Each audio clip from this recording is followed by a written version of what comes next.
want to timestamp this particular show, but it's just that time of year that we're all reminded the Colorado Rockies are a terrible, terrible baseball team. Sorry, I don't want to necessarily lose any fans, but I'm in the midst of watching some playoff baseball, and shockingly, the Rockies are not there. Alas, back to the subject at hand. Welcome to Unfiltered. I am your co-host, Dr. Samuel J. Jay Schrader and I went to Platt Park Brewing this week, where we met with Greg Matthews. Greg is not just their head brewer, he is one of the integral members of that team and has been since they got started, 7 years ago-ish. And it was a great conversation. Greg was a really, really interesting guy, and we enjoyed every part of it. So, without being any more long-winded and without making any more fun of the Colorado Rockies, I will now turn it over to Jay and to Greg and to me and our conversation at Platt Park Brewing. As always, thank you for the support, and we really, really appreciate it. Take care. This episode is brought to you by Elon Naturals. Handcrafted in Boulder, Colorado, Elon's all-natural products are made with CBD extracted from Colorado certified hemp. Ryan and Alec Nyberg, good friends of ours, founders and co-owners of Elon, as well as big supporters of craft beer, including being supporters of the SIP Beer Fest we did earlier this year, use no toxins, no chemicals, and only certified organic ingredients in everything that they make. Whether you're looking for bath bombs, foot soaks, lip balms, pain sticks, or tinctures, Elon has you covered. And they make pet products too. Find Elon Naturals on Instagram and Facebook and place your order now at elonnaturals.com.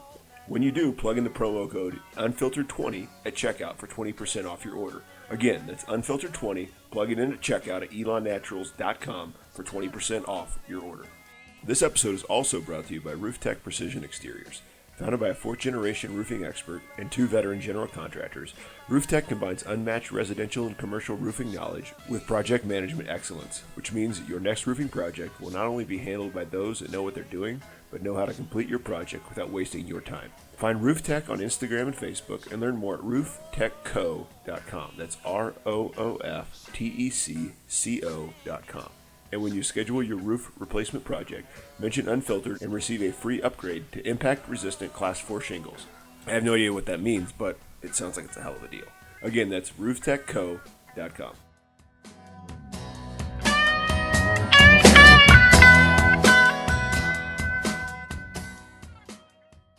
We are up and rolling. Nice. So, good sir, can you introduce yourself? Good afternoon. I am Greg Matthews, the brewmaster for Platt Park Brewing Company here in South Denver.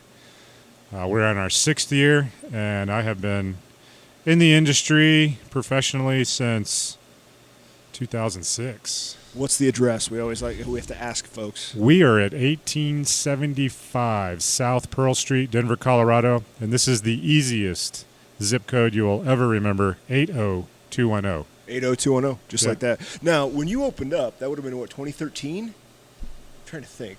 Yeah, that's right. Okay, yeah. so 2013, who was around? Was Parkburger was there? Parkburger was here, yeah. Okay. And actually, this building used to be they colorized photos and redid cash machines. So the old 1800 cash machines, we still have one up front that they gave us when we got into the place. So this whole building was that? Yep. Okay, it wasn't two split up places? Okay, that's awesome. Holy shit. No, this space back here was here just like you see it. Yeah. And for those of you who haven't seen it, it's just a beautiful warehouse that we've stuffed a brewery in.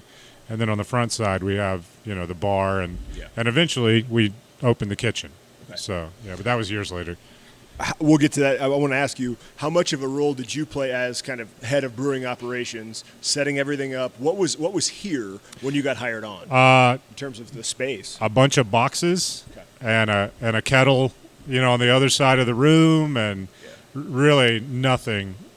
A lot of plans. The restaurant or the bar side of it was almost finished, but back here it was pretty much just an open space. The trench drain was done. Okay. And so I had. And what's interesting, and I don't want to talk too much about this, but I had just had a hernia operation. So it changed the entire way that I run a brewery. Okay. I don't pick anything up here. Everything is completely done so that we don't have to pick up bags of grain. We don't pick up spent grain. all the heavy lifting I engineered out of this place. Because of the situation you were in. Exactly, yeah. Now, Life at 40. I will say your attention to safety is something that was clear when I walked in here, so I appreciate that. Yeah. What has it been like, because we'll bounce back and forth, what has it been like since y'all opened back up? When did you open back up, I guess? And then what? You mean from COVID? From or, COVID, yes. You know, and then, we were lucky.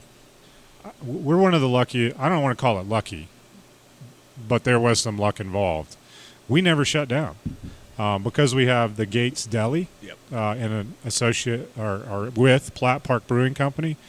We were slinging burritos and beer all through March, April, May.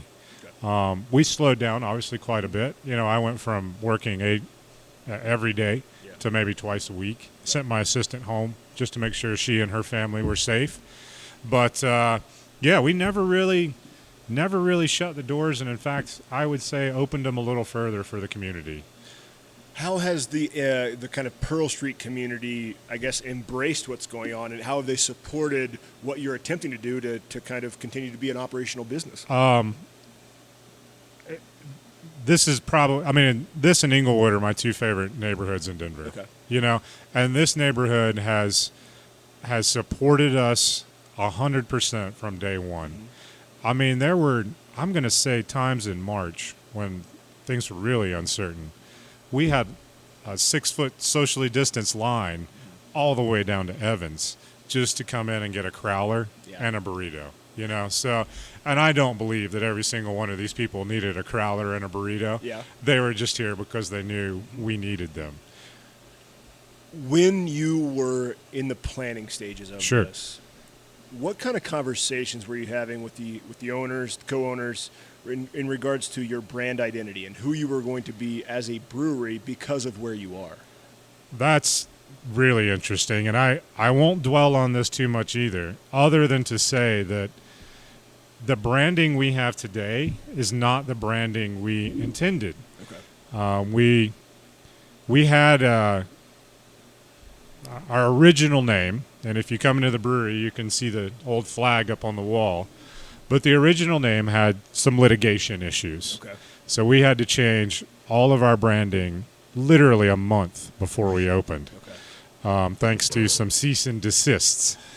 So not uncommon in the not industry. uncommon in the industry, but kind of a bummer. Yeah. So I can't say, honestly, the idea man here is Colby Rankin. Okay. And he's our owner, and he's the guy that designs all our great labels with a little outside help.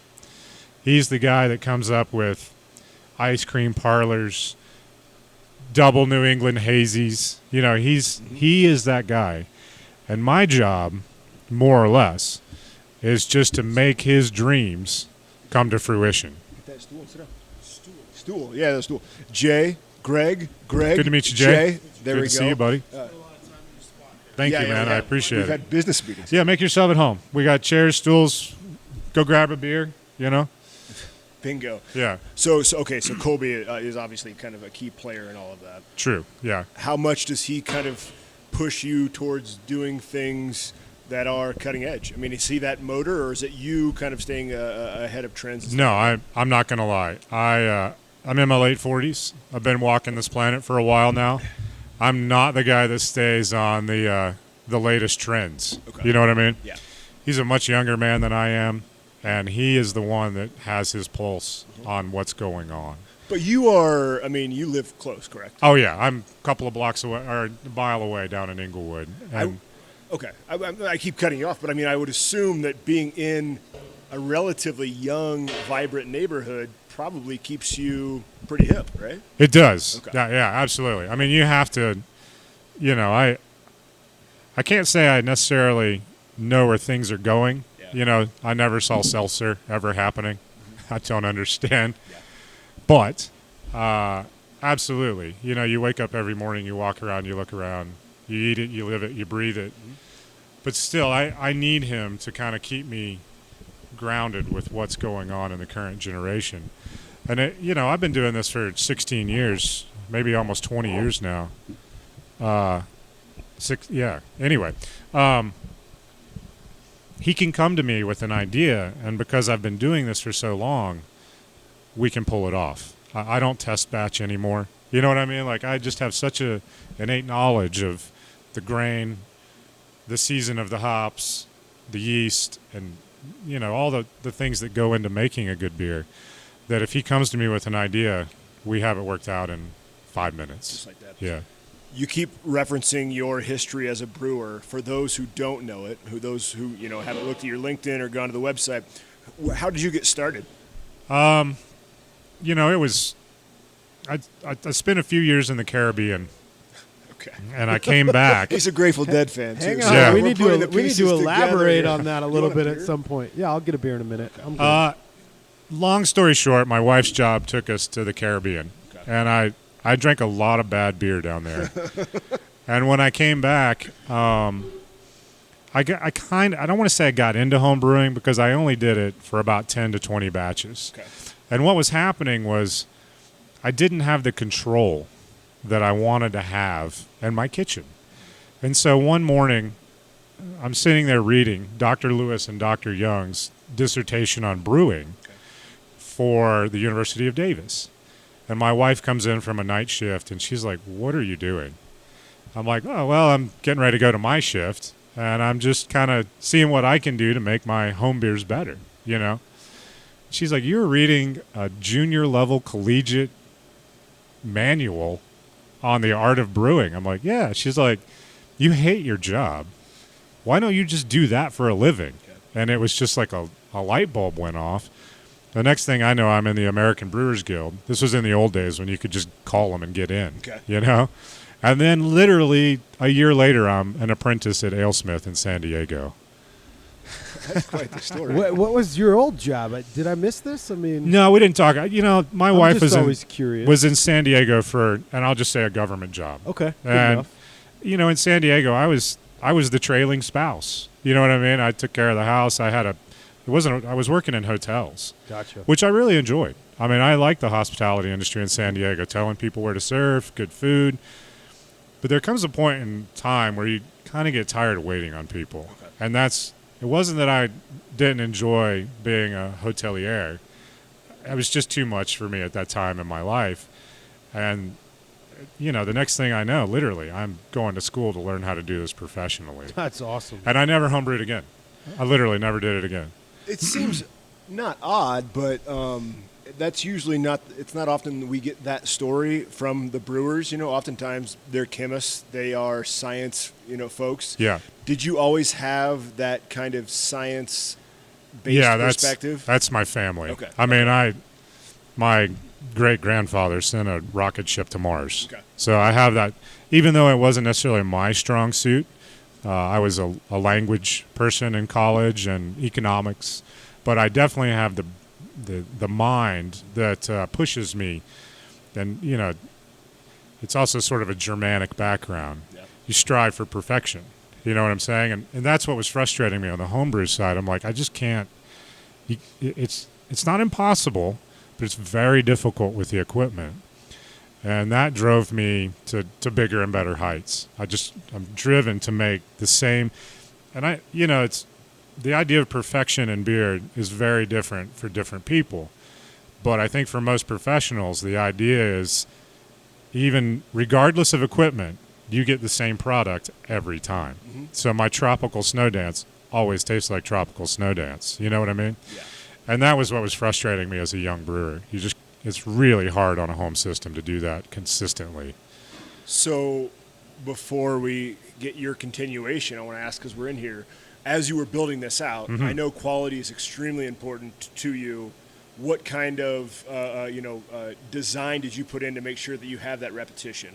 A lot of that falls on whom you buy your equipment from. Okay. You know, because a 10-barrel system, which is what we run here, doesn't have a lot of variables, but there are guys who do it better than other guys and girls. Mm-hmm. You know what I'm saying? Mm-hmm. And I think because I did spend 10 years in San Diego working and brewing, and by the way, if you're in San Diego, please go check out the guy who taught me everything, Marty Mendiola at Second Chance Brewing. Okay. So if you're ever out there, please go see him. But Sounds like a road trip. yeah, Shit, well, San Diego. Yeah, there's so many breweries Oh, in yeah, San yeah, Diego. yeah, You yeah. can get lost in a minute. But so I knew of Premier Stainless mainly because of their keg washing systems. Okay. And so it wasn't necessarily the design, but whom we wanted to bring the equipment in. Okay. And then the design part of it was more like, how does grain flow through the system, with minimal effort? How do we get grain out of the system with minimal effort? And then, beyond things, little things like, I need a heat exchanger that can do this. Yeah. I need a keg washer that can do that. Yeah. And then Premier they made it happen. This is beautiful. It is I have nothing but, I don't know what kind of work they're doing today. People may hate me for saying that, but 7 years ago, when we were looking at it, they were our number one choice. Yeah. And it's so clean in here. Now, I got to ask you, because we're looking, there's obviously some room for expansion here. Yep, sure is. Was that the plan? Is that the plan? I mean, Absolutely. Okay. Yeah, we wanted enough space where, and the thing about Platt, I think we've been pretty wise over the last 6-7 years, because there's a lot of guys that overexpanded and are no longer with us. You know what I mean? And so we've just been slow and steady. There's really one not far from here. Yeah, I know. Keep looking at the. I see the sticker too. Not to keep throwing those guys under the bus. No, but I mean, it's slow and steady is key. Yeah, absolutely. And that's been my mantra the whole time. Make good beer, make sure every beer conforms, and then just let it grow naturally. Don't force anything. I was trying to think who we went up to Lafayette. Who do we talk to in Lafayette or Louisville? Odd 13? Odd 13, yeah. I mean, they have a head of quality, right? But that evolved from one bad batch. One bad batch. I mean, it makes total sense. Okay, so well, I was always told as a young brewer that the only thing you have is your reputation, and don't let go of it, because once that happens, you're done. So I mean, who just recently had to recall a bunch of, I hate to admit it, Odyssey had to recall a bunch of their pumpkin. Oh yeah. Because the cans weren't sealed right or something. So I don't think at this point in an Odyssey type Odyssey, they're probably going to be able to recover from that pretty easily. But Odd 13's tale was that it nearly ruined them. Yeah, absolutely. You just can't you can't do that. And it happens. Look, some of my good friends down south of here have had that same issue. They win medals at GABF. Yeah. Things happen outside of our control, especially when you get into packaging. I mean, packaging we do can once a month. We put out about 20 barrels in cans. But it's an animal it's a whole nother animal, packaging. Where are the cans? Where are the packages then? Where do you put them? That's, for us, we don't have a canning line. We don't have specific tanks for that, so we use a local company, and they come in with it. It has become more difficult just because of what's going on with aluminum and those sorts of things, more supply problems. If you could see my shelves, you'd notice there's a few holes of Wireman product. One of my favorite specialty grains, but they're in Germany and we're here, and it's not as automatic as it was 2 years ago. That's for sure. This is crazy. Yeah, it is. The planning of this job is impossible. It's like herding cats on a good day. With everything that's going on right now, it's exponentially harder. Yeah. We were talking a little bit before we started recording. What was the craft beer? Maybe you didn't even know it was a craft beer that changed everything for you as a beer drinker. There are a couple things for me personally. One, again, my background is language and economics, so I did a semester in Germany in the mid-'90s.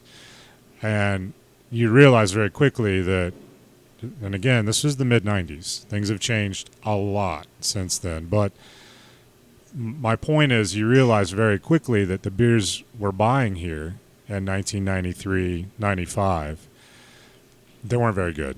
So, I've got mad love for, Shinerbach and Ken Grossman out at Sierra Nevada, because when I came back from that college experience, those were the guys that I was like, oh, okay, we do make some decent beer here. Yingling, if you could get it, Sam Adams, sort of the lesser Yingling at that time period in my mind. And so when I came back from that experience, I realized, wow, and in fact, I ended up drinking wine for a long time because we just didn't have it. And at that time period, again, in the mid-'90s, homebrewing wasn't even, I'm sure there's a lot of people homebrewing, but it wasn't a well-known hobby, right? So it took me another 5-8 years before I actually started making my own beer to try to compete with my memories of that time period in Germany. Yeah. It's nice to hear somebody say Shiner Bock, because for me that was one of my first kind of craft beers. Yeah. Well, there got me was into Celis down there too. Yep, but yep. I don't know what happened to them, and but that was it, really. I think it's interesting to hear Yingling in the conversation. I don't know that in 100+ episodes that I've heard Yingling. It's America's first. I don't want to say it's thrown around into this conversation, but I mean, especially with the news just recently that Yingling is going to start contracting with Coors, and we'll find it on the west side of the Mississippi finally. I mean, I don't know that 100+ years of Yingling that I've only had it a couple of times I can think of, and I mean, I wouldn't have thought of it as craft. I think it gets a different kind of a reputation, especially over here, but in Colorado. But that's crazy to think about. Yeah. That's a beer that drove you back towards some of the German traditional craft style. That's which is amazing. Now, you and I were talking. You're a pale ale guy. Tell us a little bit about, are you making light beers? You're obviously making some stouts, some darker beers. What have you seen, I guess, being that you've been in the industry for so long, what have you seen change over the last 5 years? The grain recipe doesn't change. Right. You know what I'm saying? Like a pale ale is a pale ale. Mm-hmm. Pale malts, very light crystals. It's the hops. And I have this new assistant. Her name is Caroline. She's a Harriet Watt graduate. And anyway, she's working on some of her first recipes on a professional level. And I pulled up a program we had at Rock Bottom for the brewmasters to, how much grain do you need, how much hops. You just put in the percentages, and it's kind of like, I don't know what the name of the one for homebrewers is, Brew God or whatever it is. Okay. It's just a program. But regardless, I have all of my original recipes in there. So my pale ale in 2007, right, it was Cascade, Citra, and, no, I'm sorry, not Citra, Cascade, Centennial, and Simcoe. And the big C's. Yeah, okay. With a little Simcoe backer. Is anybody making a pale ale with Centennial, Simcoe, and Cascade's still around, obviously. She's the mother of hops. Mm-hmm. But you see my point. It's not necessarily that the base malts or, that side of the recipes have changed. But it's the hops that are going in them and then the way the hops are introduced to the wort.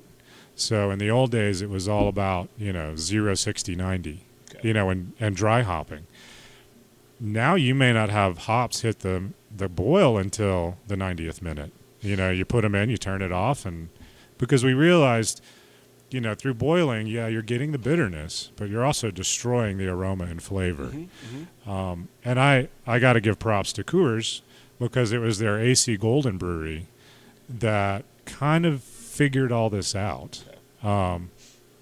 I don't think they're in AC Golden anymore, but it was those guys. And then, the other thing about Coors is they shared all that information with us. So they never saw us as competition. Mm-hmm. They just wanted to make sure that Americans were making good beer. And so when those studies came out around, I'm going to say 2010, 2012, mm-hmm. somewhere in there, the entire hopping schedules changed. Okay. And that eventually led to where we are with hazies today, where you're barely boiling and throwing hops in at the very end and then all in dry hops. Did you know that, Jay? I would not have ever guessed that. No, we've never heard that story in almost 100 episodes. Yeah. I had no idea. Okay. So as a beer drinker now, mm-hmm. How do you feel about the move towards, hazy is not just a trend. It seems to be staying. No, they're beautiful beers. Yeah.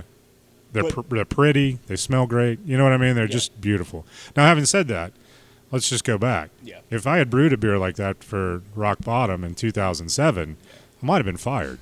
The cost of, 40 pounds of hops in a 10-barrel batch or whatever it may be.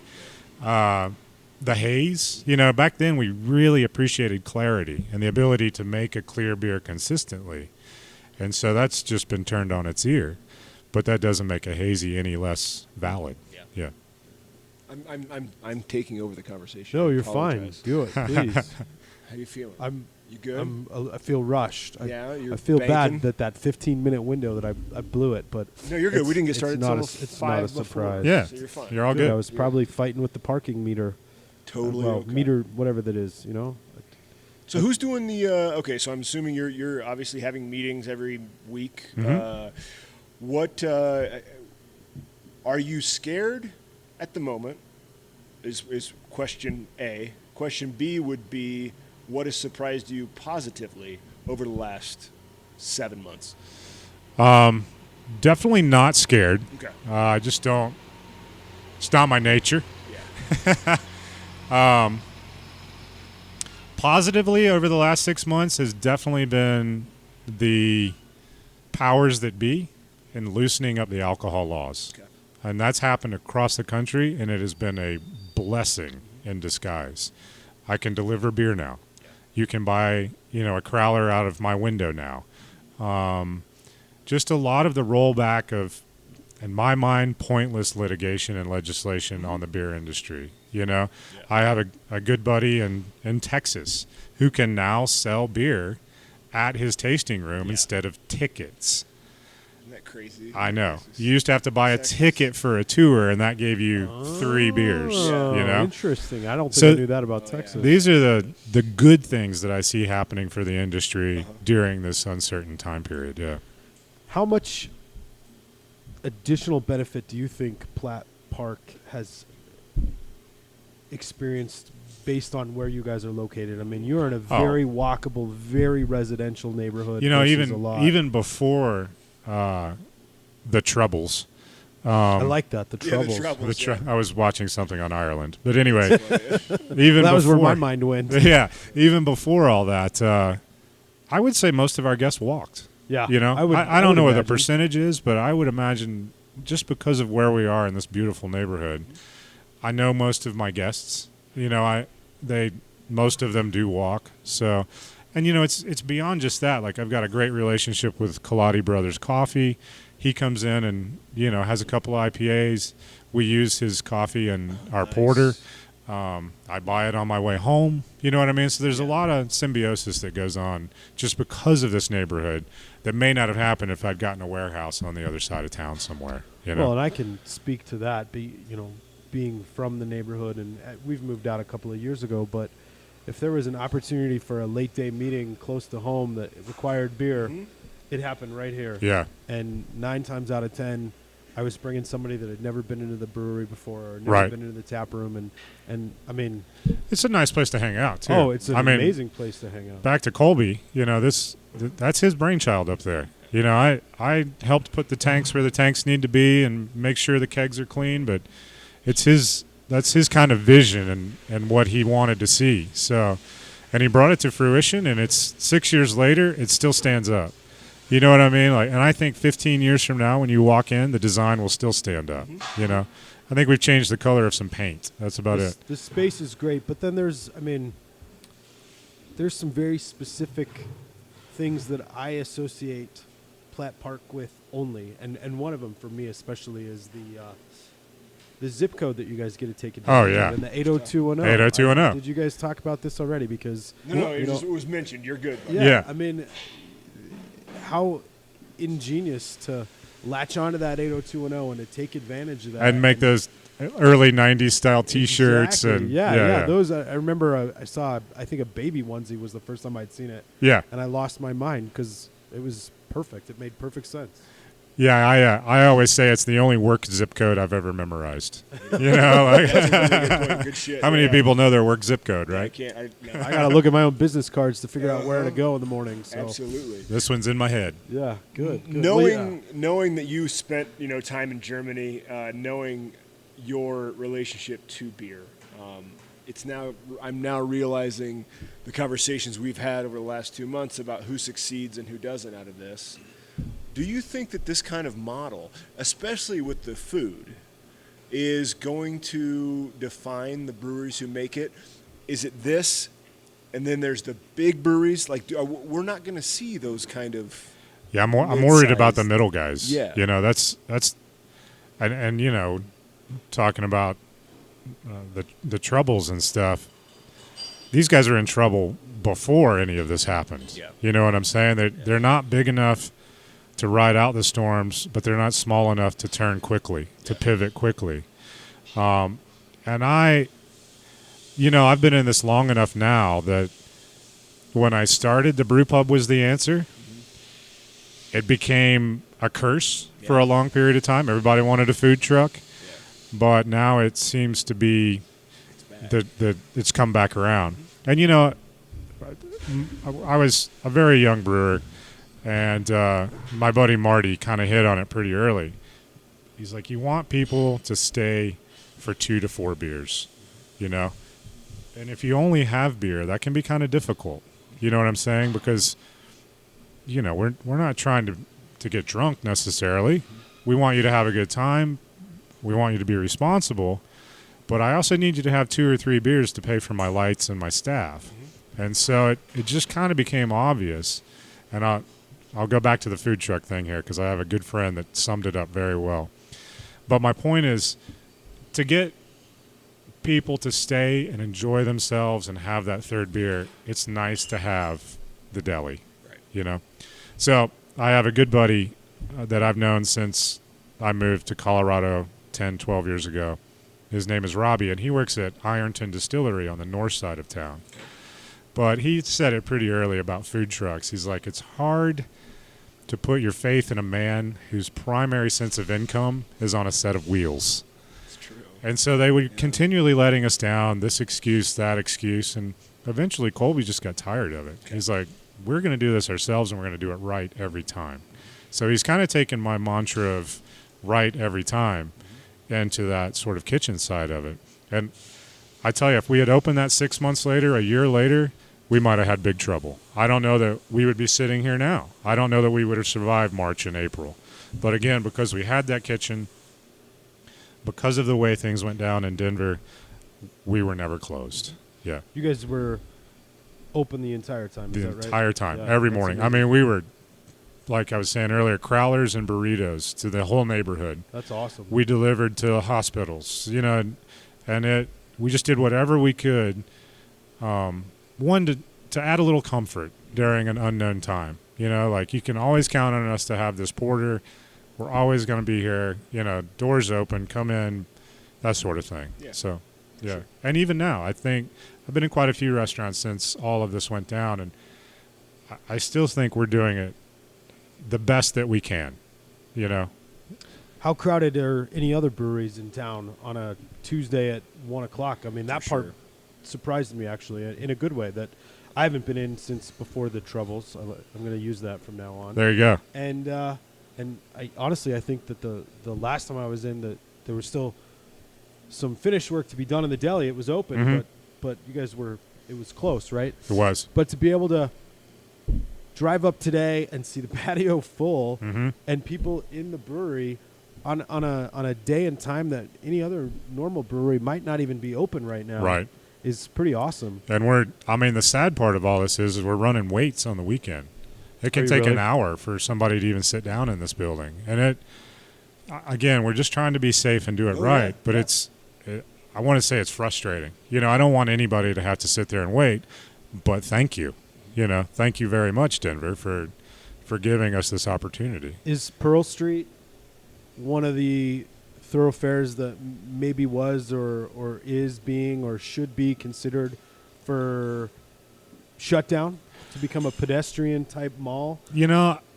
Parts of it, yeah. Yeah, I feel like where you are, you guys would benefit absolutely even more. But we've got a school right here in the middle of the street, so there's access for parents and things like that. But definitely this end, and then down towards Sushi Den, and the other end for sure. It would be nice to see, and I think it would bring a little life.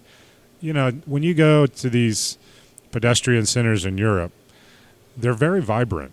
And if we could bring a little bit of that, here, it would be wonderful. Yeah, you guys are a mixed-use neighborhood for sure. Yeah, oh yeah. And the school maybe notwithstanding, right? I think driving in a rush from Louisiana down, I'm thinking to myself, God, I shouldn't even be on this road right now. I mean, this should 100% be, Yeah. resident and pedestrian access only. I would agree. Yeah. I would think that would be huge for people like you and some of the other food and drink establishments on this end of the block, especially. And I don't know how that gets started or how you guys approach it, but man, I can only imagine that it'd be good for the neighborhood and you guys both. So Yeah, it would be. And to a certain degree, it would add a little stability to these ends of the neighborhoods too, because sure. I've got right across the street from us is a house. They're raising their kids there, and all of that just right over there, and for it to blend is a wonderful thing. It's got to be, it's got to be done the right way. Right. I get hungry about 11 every day and walk out on the front porch and look around and just go back. Where to am I the going? basement Yeah, because I'm stuck in the burbs now, and I don't have the ability to walk a block or two and grab a pint and a deli sandwich. That'd be amazing if I could. Yeah, but no, it's a blessing and a curse, I guess. Yeah, I'm sure it cuts both ways, but. Want to be mindful of your time because I know that you've got fathering to do. But let me ask you, what have you learned? You talking to Colby and the rest of the crew, that other than selling beer out the window, what changes have you made that you plan on maybe scaling up? That you plan on committing to? Is it more distribution? Is it fewer kegs on taps? Like what's the plan? What are you talking about? It hasn't. For me, the plan hasn't changed too much. Okay. The crutch of it is, in my mind, is one, you only sell one thing. Sell it as many ways as you can. Okay. Firkins, cans, growlers are done now, but you know what I mean? Try to get that product out in as many forms as you can. Okay. But two, the other thing is, look, we have our staples. People love Tropic Snow Dance. People love the Madagascar cream, Our hazies have done really well. But what people really want is choice. They, guys that come in frequently, girls that come in frequently, the first question they ask is what's new. And so, and this is, again, it's a bit of a strength with a 10-barrel system. We can pivot quickly so that I've always got, every couple weeks, I've always got something new coming out, And I think that's the strength of this size. We have supply issues because we're only so big, but at the same time, I'm going to have something new out next week. So, and that's what really, people love that, For sure. Makes total sense. They love consistency, but they also love, for instance, we're doing, I'll call them a smoothie beer, where it's a base sour with name of fruit or, a specialty hop. And so we only make a few kegs of those. But it brings people in the door. Like, oh, my Lord, look at what they've done with blackberries, Yeah. And they'll have one. And then they'll go back to the one that they always come in here for, whatever it may be. So I think that's really what the trick is, honestly. Well, you guys are doing fantastic. Jay, do you have any closing comments, questions, anything that we didn't get to? No, I'm just disappointed I didn't schedule my lunch here. I wasn't even thinking about it, frankly. Next time, I'll blame it on the other guy. Knowing this will air on Thursday, is anything going on that you want to advertise? I know that GABF is obviously doing their virtual passport. I don't know if you guys are on that. We did not participate this year. I'm not a very competitive guy. Yeah. So I've had a few medals at GABF. I feel great about it. But for me, it's more about the camaraderie, meeting the people that I've trained, the people that train me, having those nights out with, friends in the industry. And so without that, it loses a bit of its appeal, at least for a non-competitive guy like me. That makes sense. Now, my buddy down in Dallas, forget it. He's in, he sees this as the year. So, and it's, I'm done brewing this week on Wednesday just because out of habit, I've unblocked my weekend. You know what I mean? Like, yeah. After 13 GABFs, it's just automatic. Take a break then. Yeah, I'm going to go do something fun with my kid or something. Much deserved time out of town. Well, Greg Matthews, Platt Park Brewing, thank you so much for having Jay and I in here. We've been here numerous times before. It's not going to change. So, a couple of events here. Yeah, I know. We did it. So we'll probably have to go have a beer now and, let you get out of here. Thank you, gentlemen. All right. Thanks, Greg. Take Real care. pleasure. Greg, appreciate Thank it. you very Cheers. much.